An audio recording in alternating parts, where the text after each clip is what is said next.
A wealthy woman stopped at an old woman's stall and left with a life lesson.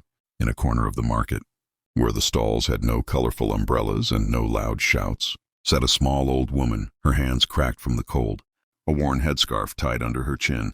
In front of her, on an old cloth, were a few sacks of potatoes, carefully washed one by one in a basin back home at dawn. She didn't shout. She didn't call customers over. She just sat and waited. For her, every potato carried a story. She had pulled them from the soil with a bent back, gathered them slowly, hauled them home in a wheelbarrow, and sorted them in the evening under the weak light of a single bulb, so she wouldn't sell anything spoiled, not for profit but for dignity. At some point, an elegant woman appeared in the market, wearing a long coat, clean shoes, and holding her phone to her ear. She moved quickly, as if everything around her was too slow for her pace. She stopped abruptly in front of the old woman, looked at the potatoes from top to bottom, and asked without greeting, "How much are they?" "That much per kilo," the old woman said quietly, lifting her eyes. The woman raised her eyebrows, scoffed lightly, and shook her head. "How can that be?" "That's too expensive. They're cheaper at the supermarket." The old woman didn't rush to answer. She adjusted her headscarf and said calmly, "Maybe they are, but mine are from the garden." "From the garden or not, they're still just potatoes," the woman continued, rummaging through her purse. "Don't you see you're exaggerating? Making a fuss over a few coins." The word fuss hung heavily in the air. The old woman felt her cheeks burn, not with shame, but with weariness. It wasn't the first time someone had spoken to her like that. She sighed softly and replied in a steady voice, "I'm not making a fuss, ma'am. This is the price of my work."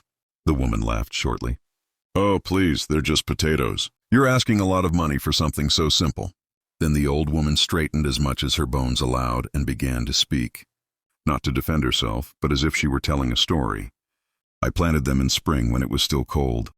I watered them in summer when it didn't rain. I pulled them out of the ground with my own hands because I don't have machines. I washed them at home, carried them here, and I sit from morning till evening. They're not just potatoes. They are my days." The woman fell silent for a moment, then shrugged. "They still seem expensive to me." The old woman smiled faintly. "Then don't buy them. Maybe someone else will come who knows what they're buying." The woman was taken aback. She hadn't expected to be refused. She looked once more at the stall, then nervously pulled out a bill. "Give me 2 kilos, she said abruptly. The old woman weighed the potatoes carefully, placed them in a clean bag, and handed it to the woman.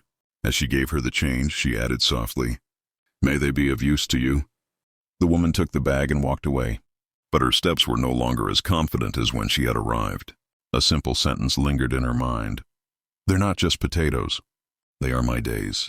The old woman sat back down on her little stool, rubbed her palms together, and looked out over the market. She hadn't earned much, but she had kept something far more important, her self-respect.